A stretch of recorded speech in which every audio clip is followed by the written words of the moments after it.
গৈ গৈ বহাগে পালেহি ফুলিলে ভেবেলি লতা কৈনো কৈ পাৰে নকৰে বহাগৰে বিহুটিৰ কথা। বৰ্তমান উপস্থিত আছো চৰাইদেউ জিলাৰ সোণাৰীত আৰু সোণাৰীৰ মনোমোহা দৃশ্যৰ মাজত সমন্বয় হুঁচৰি দলে চৰাইদেউ সমন্বয় হুঁচৰি দলে তেখেতসকলৰ আখৰা তেখেতসকলে ব্যস্ত হৈ পৰিছে। মুকলি আকাশৰ তলত তেখেতসকলৰ ব্যস্ত আখৰাত নামি পৰিছে। ঢুলীয়া বাঁহী বজোৱা পেপুৱাৰ পৰা নাচনীলৈকে এইদৰে একত্ৰিত হৈ তেখেতসকলৰ যি আখৰা তেখেতসকল ব্যস্ত হৈছে। বহাগৰ বিহুটি যিহেতু আহিছে আৰু বহাগৰ বিহুটিৰ বাবে প্ৰস্তুতি চলাইছে। অসমীয়াৰ প্ৰাণৰ প্ৰাণ এই বহাগৰ বিহুটিলৈ মাত্ৰ কেইটামান দিন বাকী থকাৰ অৱস্থাতে চৰাইদেউ সমন্বয় হুঁচৰি দলে সাজু হৈছে মঞ্চ বিহু প্ৰদৰ্শনৰ বাবে।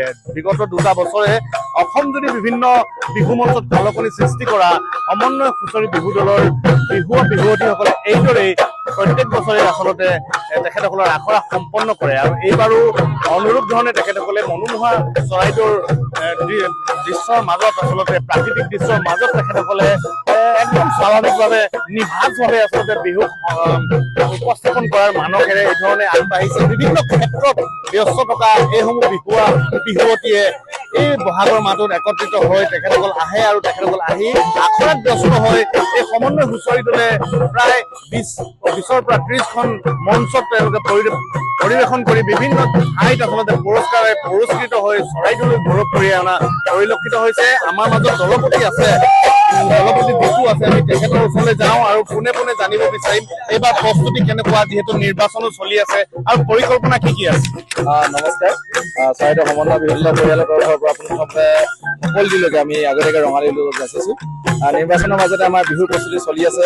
নিৰ্বাচন আহি আছে গৈ আছে, কিন্তু তাৰ মাজতে আমাৰ বিহুটো প্ৰত্যেক বছৰে আহে। গতিকে আমি চৰাইদেউ সমন্বয় বিহু দলে বিগত বৰ্ষকেইটা কৰি এইবাৰ প্ৰস্তুতি চলাইছোঁ। ইতিমধ্যে আমাৰ আখৰাৰ প্ৰস্তুতি সম্পূৰ্ণ হৈছে। বিগত বৰ্ষত আপোনালোকে যেনেদৰে জাৰণিৰ মাজে গীতৰ জৰিয়তে এনেকৈ আপোনালোকে বিশেষ মৰম আৰু আশীৰ্বাদ দিলে, এইবাৰো আমি নতুন গীত সন্নিৱিষ্ট কৰিছোঁ। গতিকে আশা ৰাখিছোঁ এইবাৰো আপোনালোকৰ মৰম পাম। আৰু আমি 12 তাৰিখৰ পৰা আমাৰ যাত্ৰা আৰম্ভ কৰিম। 12 এপ্ৰিলৰ পৰা গুৱাহাটীৰ পৰা আৰম্ভ কৰি শদিয়াৰ পৰা ধেমাজি, লখিমপুৰ, গোলাঘাট, যোৰহাট আদি সকলো ঠাইতে আমাৰ অনুষ্ঠান আছে। গতিকে সকলোৱে মৰম আৰু আশীৰ্বাদ কামনা কৰিছোঁ। ক'ৰ আছে বিহুৱতীসকল ক'ৰ পৰা? বিহুৱতী মূলতঃ আমাৰ বেছি অধিকাংশ আমাৰ চৰাইদেউ জিলাৰ আছে। তাৰ উপৰিও আমাৰ গোলাঘাট, যোৰহাট, তিনিচুকীয়া, ডিব্ৰুগড়, দুলীয়াজান আদি কৰি বিভিন্ন ঠাইৰ অসমৰ ভাল বচা বিহুৱতী আমাৰ দলত এবাৰ অন্তৰ্ভুক্ত হৈছে। আশা কৰিছোঁ আপোনালোকে নিশ্চয় আমাক আঁকোৱালি ল'ব। কেনেকুৱা প্ৰস্তুতি কেনেকুৱা?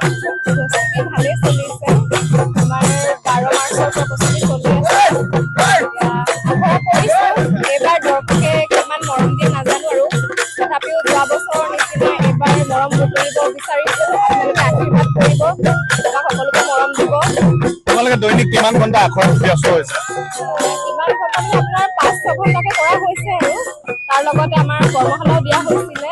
তেনেকৈ আমি কৰি আছোঁ, কাৰণ কিছু ব্যক্তিয়ে হয়তো চাকৰিও কৰে, তাৰপৰা নিজৰ কৰ্মসূত্ৰৰ পৰা আহি কিনে তেওঁলোকে আখৰাত উপস্থিত হয়। এই ধৰণে আচলতে আৰু আছে বিহুৱতীসকল আছে। আমি কথা পতাৰ প্ৰয়ত্ন কৰিম। এইবাৰ তোমাক যোৱাবাৰো আছিলা, বিভিন্ন মঞ্চত কৰিলা, অভিজ্ঞতা হ'ল। এইবাৰ কেনেকুৱা নতুন ধৰণৰ কিবা তোমালোকে সংযোজন কৰিছা নেকি? কেনেকুৱা সংযোজন কৰা হৈছে? কি আছে এইবাৰ কেনেকে আগবঢ়াইছা? আখৰা আমি বিগত বৰ্ষতো এবাৰ আমি আখৰা আৰম্ভ কৰিছোঁ। আখৰা চলি আছে, কৰিছোঁ। ৰাইজে কেনেকুৱা পায় নিশ্চিতভাৱে আমি এই বিহু হুঁচৰি দলটোৰ আচলতে যি জাৰণিৰ মাজতে গীতটো ভাইৰেল হৈছিলে আৰু সামাজিক মাধ্যমত বহু মিলিয়ন ভিউজ পাবলৈ সক্ষম হৈছিলে। আমাৰ মাজত এই গীতটো গোৱা শংকৰ আছে বিহু দলৰ। আমি শংকৰক বেছি কথা নাপাতো, আজি জাৰণিৰ মাজত এবাৰ আমি শুনিব বিচাৰিম, দৰ্শকসকলক আমাৰ শুনাব বিচাৰিম। শংকৰ সেই গাই দিবলৈ অনুৰোধ জনাব। জাৰণি মাজতে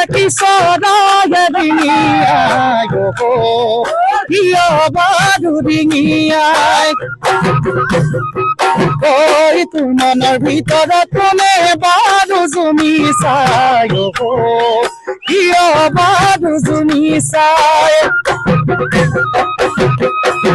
ঐ নাচনী, নাচনী তোৰ মনেৰ ভিতৰ ওই কৰেনু ছবিটি তোৰ মনেৰ কথাবোৰ কইনো বুজানো হবি